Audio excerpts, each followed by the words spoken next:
We are live. Thank you. Thank you. Good morning, good evening, depends where you are. I am Irene Wang. I have been a program dancer for 18 years.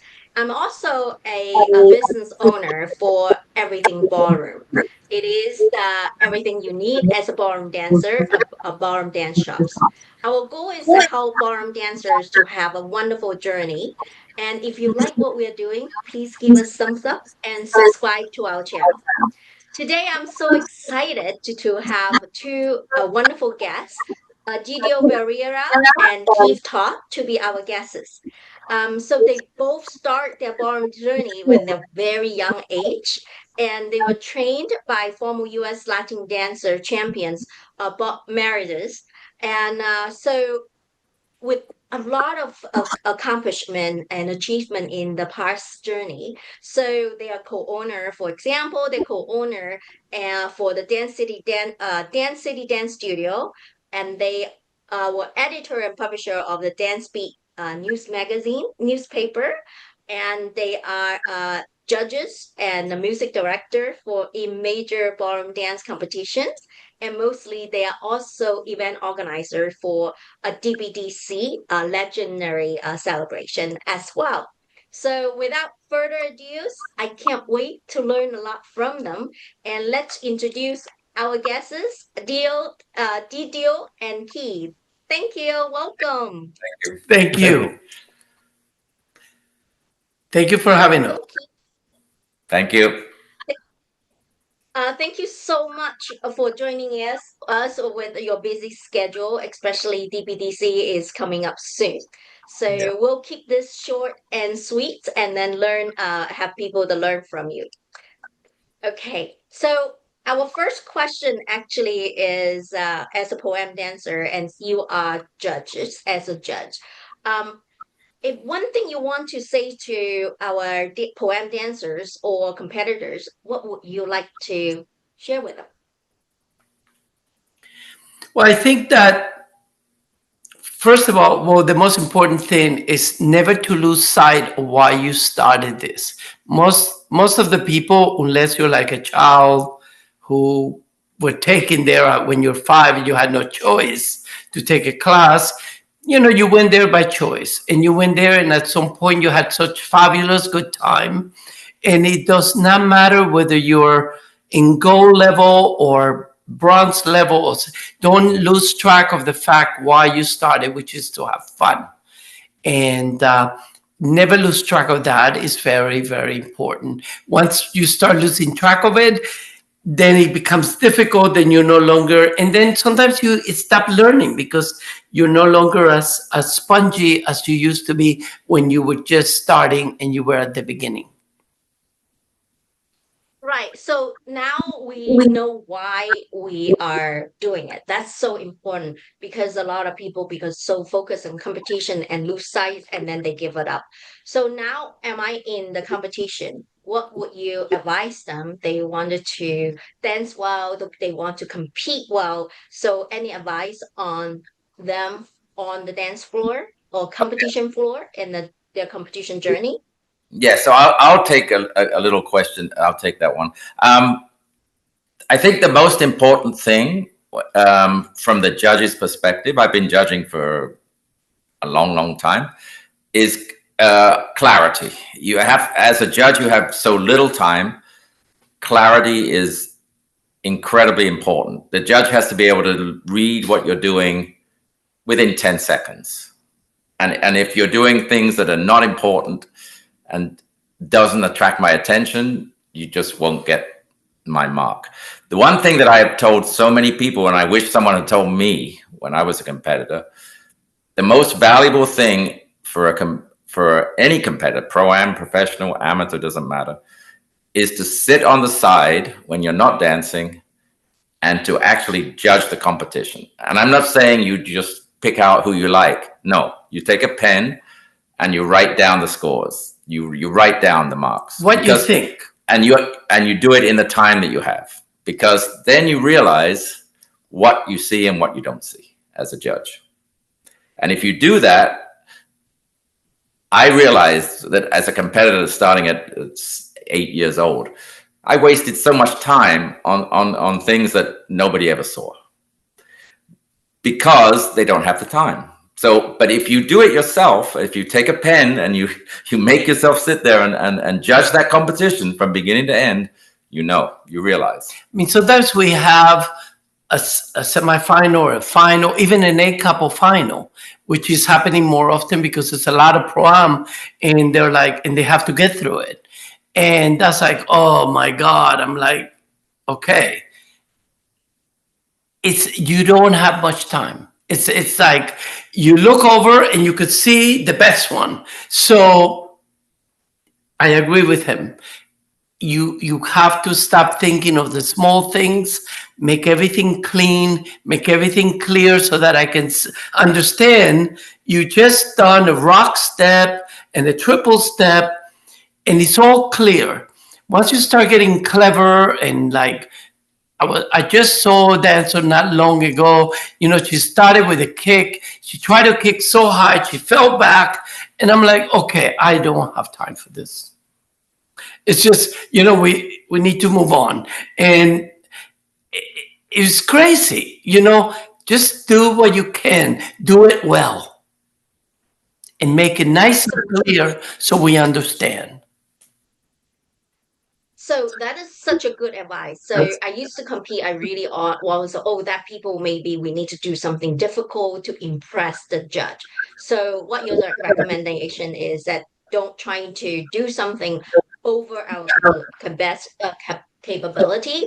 Instead, just focus on do everything, every step clean and clear of what our intents for each of the steps, right? Yes, Absolutely. Yes. Certainly. Yeah. I mean, sometimes if you're getting into the final and the judges have a little bit more time, perhaps to watch. Or if you're in a higher category, it's a little different, but still, I always say make sure if you were looking at it, you would be able to judge that in the 10, 15, 20 seconds that the judges literally have. And if you get a higher category and you feel more secure and you understand a lot more about it, then feel free to kick that high, but don't knock yourself down. It's just so important to just make everything clear. We want to understand when we're watching you dance. As a judge, I think I want to be able to see and say, oh, wow, that's clear to me. When I start to see, like, what were they trying to do? Do they meant to do that? Don't kick so high, knock yourself out, that kind of stuff. Then I don't think that's when the judges look away and try to find someone that perhaps makes them understand what they're trying to do. That's great. So that's a wonderful. I like it to be simple and focused, right? Yes. Simple and focused. Definitely. That's great. That's for Pro-Am. As a editor, and another question for you guys is an editor publisher for the Dance Beat magazines.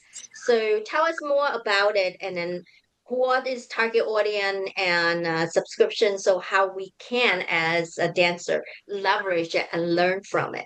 What is it used for? Yeah, so Dance Beat has been going since 1990. I produced the first edition in March of 1990.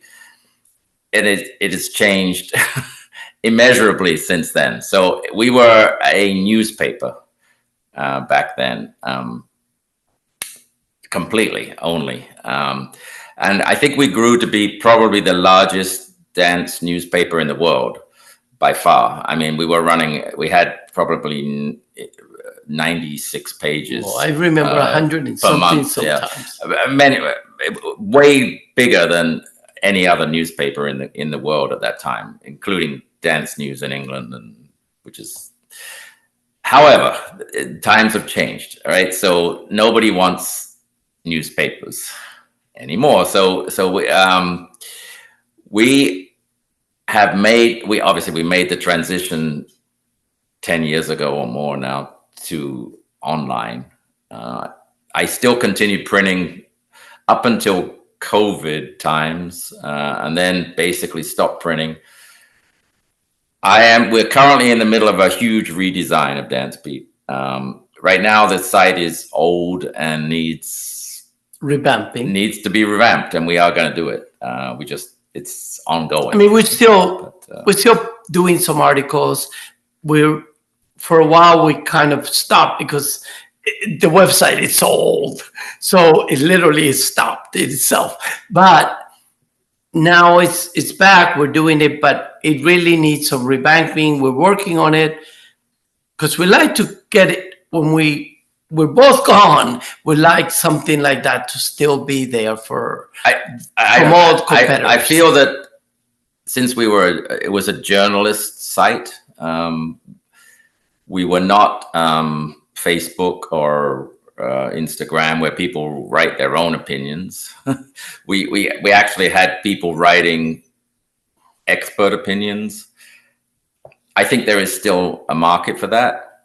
It just has to be presented in a modern way, kind of like we're doing now. Maybe more of it has to be live video rather than written reports. Nobody wants to read too much anymore, even online. They don't necessarily want to read the article. They would rather... Yeah, they probably want to see something like this, where it's happening at the moment, and maybe they'll have an hour to spare that they want to really take it all in, and then it's all gone. So that's what we're working at right now. It's not ready yet. Sure, it will be amazing once it's done. So, okay, that's sharing your experience to actually tell people that you have been doing this is such a giving back to the community. It was very grateful that we can learn and use this, your editorial experience. So wonderful. Well, I can't wait to look forward for the new one, the new format coming out. And cool. Next one is for, Keith. We always, as a program dancer, we dance and the music is such a big part of it. You are the music director. And how do you select music and what recommendation for us as pro-am dancer dancing in a dance floor related to the music? And give us some behind the scenes, share with us on that as well. Yeah, so as there are not that many music directors in the US. There's probably about 4 or 5 of us that do every event. We spend more time at home looking and editing music than we do playing it at the competitions. That I can almost guarantee is true for all of us. It takes a long time. Music is so personal, obviously, and I can play a song that somebody actually loves and somebody else doesn't like at all.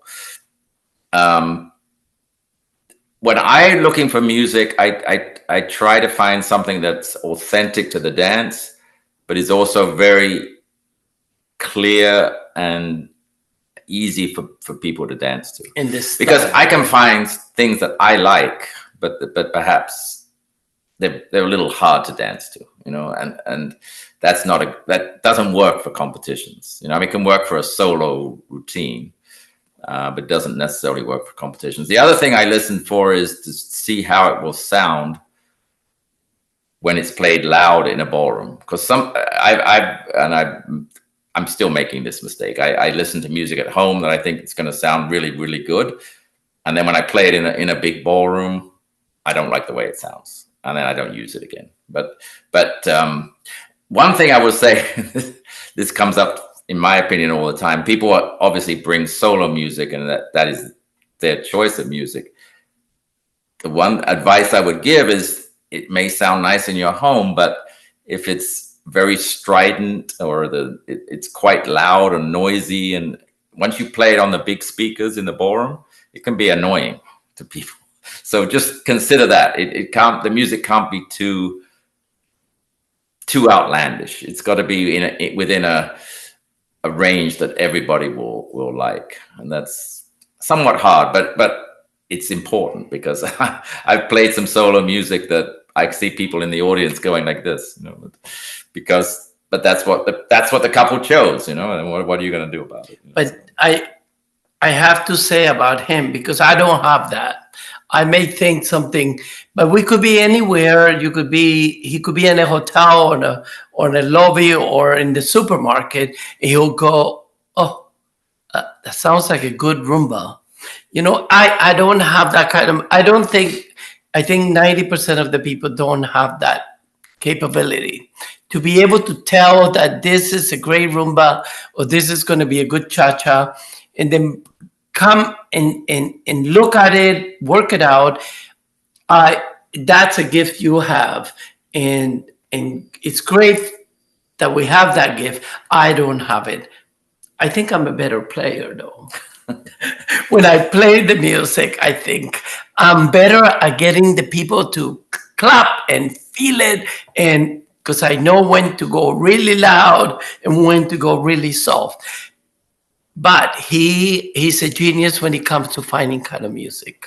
So That's it's wonderful to have you guys, to have you guys on that. Is it 1 minute to 20 second now each? Okay, so it's new rules. they change the rules almost every 6 months. They have a meeting. The NDC has a meeting coming up this weekend, and they probably change them again. But anyway, so it basically, for the professional divisions, 1.5 minutes is the maximum that you can play, really. For Pro-Am, there's a range.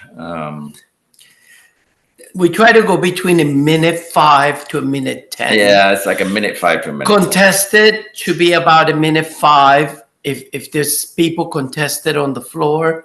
Obviously, the competitions are so packed nowadays that anytime there's someone dancing on their own on the floor, they get a lot less. But obviously, you understand, they've seen you do everything you can within the first 30 seconds.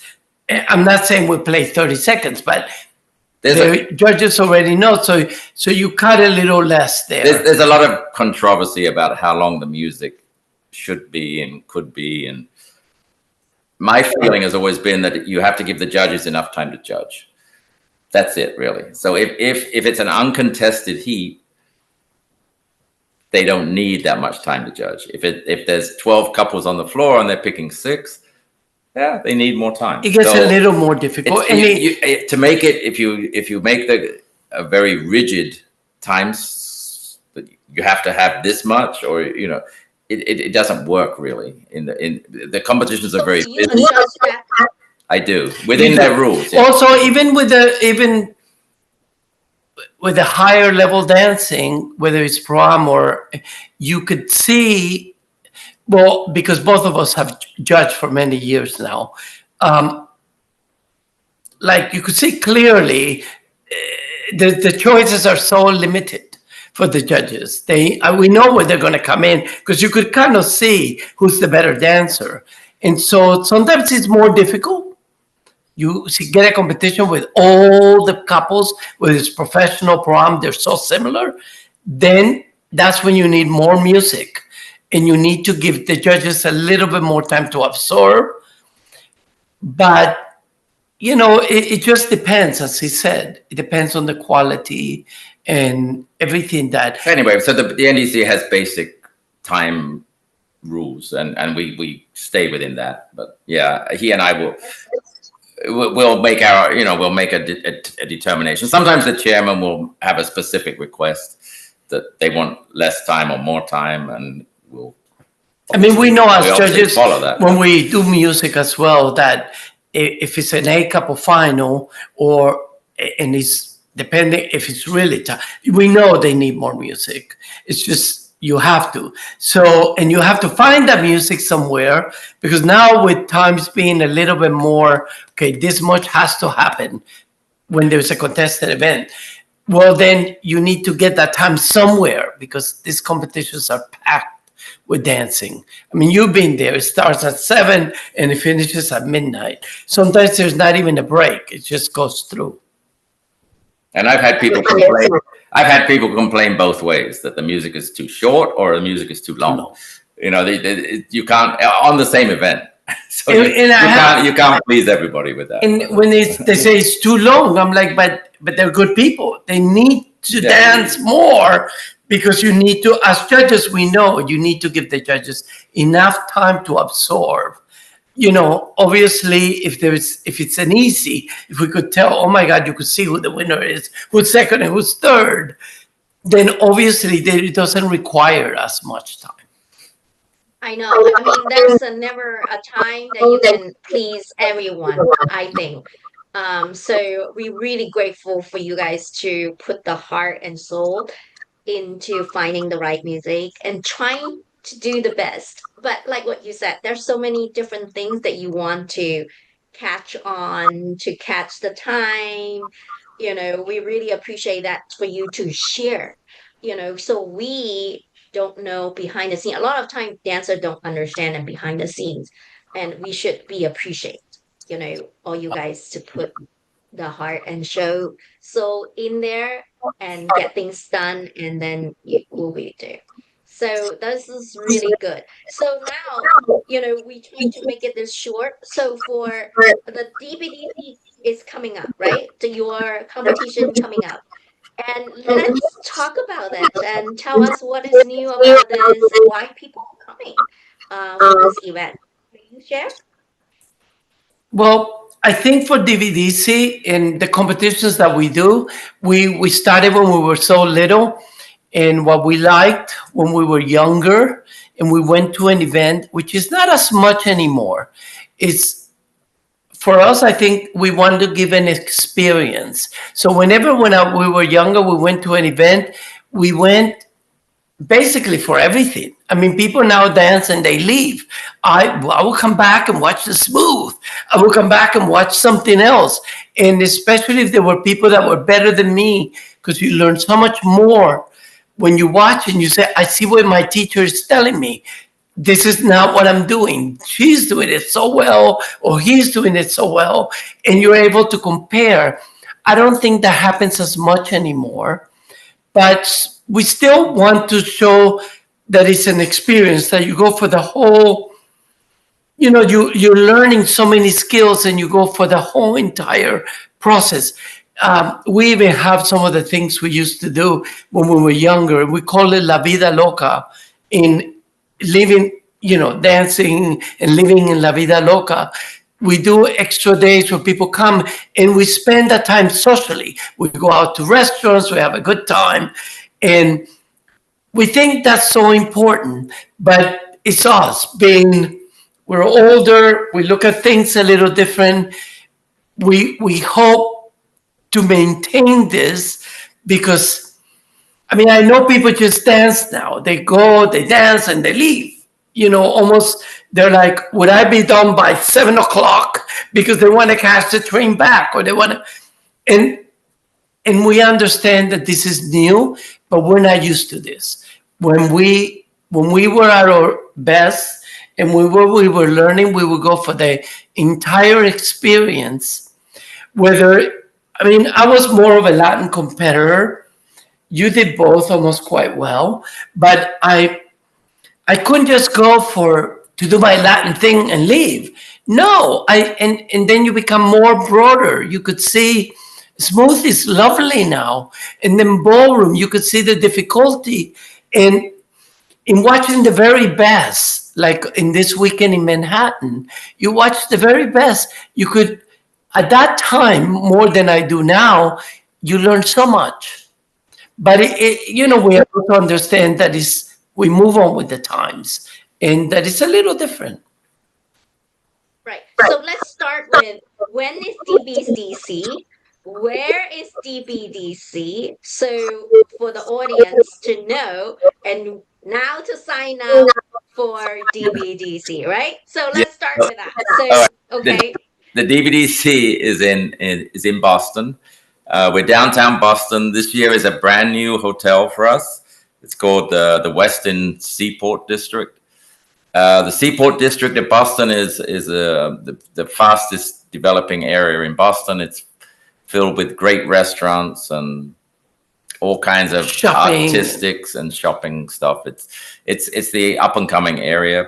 Um, we start on the 23rd of July. We go through the 27th. So yeah, I mean, hopefully people will like the new venue. It's brand new for us too, so we're also hoping we like it. But it's a nice new hotel, very different to the Park Plaza where we've been for the last 10 years, I think. Park Plaza, which was also lovely. And the hotel has been very cooperative, which is really important, especially going to a new venue that you don't know it. And so we're happy with it. The rooms are fabulous because it's a newer hotel. So there's a little more space. You don't have to make a choice between your suitcase. Can I go to the bathroom or do I have to lift my suitcase?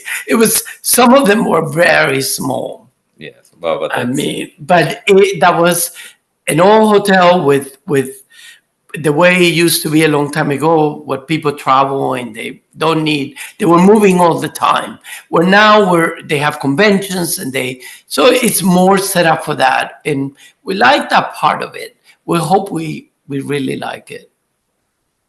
I'm sure we will. I've been to, everything ballroom. Our business will be at DBDC as well as a vendor, and always supportive of that. And then I know that most of people in the Boston area know that DBDC has been one of the prestige events and very organized, very beautiful events, and then very full of heart, and then very they wanted to feel welcome. I feel welcome so whenever I've been to your events. So I'm sure you will make it even better with the new hotel and the new environments. And Boston is such a great place. Both Oh, my kids, live there. So, for and people that not living in near Boston still can fly in. Boston is such a beautiful city and to spend.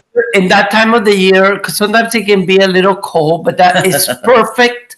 yeah, And when you land on the airport, you can go by boat to yes, the place, literally arrive, and it's only a couple blocks away.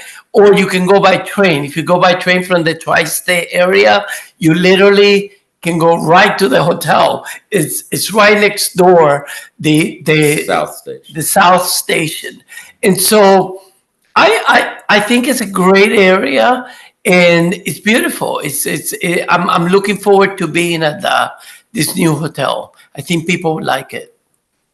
I'm sure we'll all like it. Can't wait. And do go register, and I will put the link on the detail and register and participate in the event. So thank you so much for your time. And we'll open up for any audience to ask questions because this is live. And I know that there's a one questions. So the question is funny, is from the for the music director role. And they said there's so many musics out there, always hear beautiful music. Why there's only one repeating music for Paso Doble? I try to play as many other songs in Paso Doble as I can. The problem with Paso Doble is that When it's open. España Cani, or Spanish Gypsy Dance, or whatever you want to call it, became the song that everybody wanted to dance to. This is going back 30 years or more, 40 years. And it has a very, very unusual phrasing. So whereas most Paso Dobles are written in 8-bar phrases, Spanish Gypsy Dance is not. So people choreograph their routines to Spanish Gypsy Dance, and then when you play something that is in straight 8-bar phrases, it doesn't work. So you have to play. Now there are many. I have probably 20 or 30 songs that are written in the same Style. phrasing as Spanish Gypsy Dance, and I do try to play those. But yeah, it's Overwhelmingly still hearing the same. So yeah. great. Thank you. Now we understand. So we did play. It's just not as heard as a many. That's all. So thank you so much for your time. And if you like what we're doing, And please give us some thumbs. And if you have any other options of recommendation, audiences, please text us and send us comments. So we'll invite more guests and topic to discuss in our Everything Ballroom channel. Thank you. Have a good day. Thank you.